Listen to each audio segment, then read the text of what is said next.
I've just laid down a first wash of raw sienna, leaving some white gaps for the top of the clouds, and now I'm dropping in my blue sky.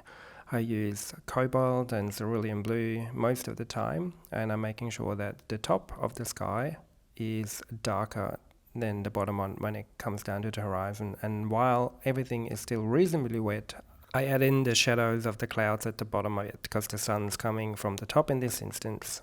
I also blend out those shadows, make sure they're soft edges. Then I let everything dry and move on to the foreground. In this instance, it's an ocean, and I'm lifting up a little bit of the color just to hint at some cloud reflections in the ocean, and finally the headland. And that's our first sky finished.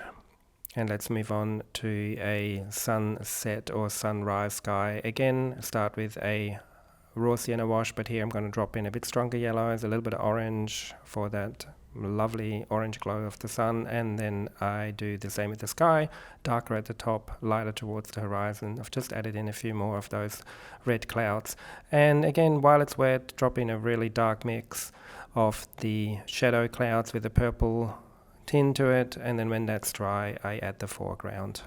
Hope that was useful. Download the free PDF guide of these two paintings down in the description and hit the subscribe button.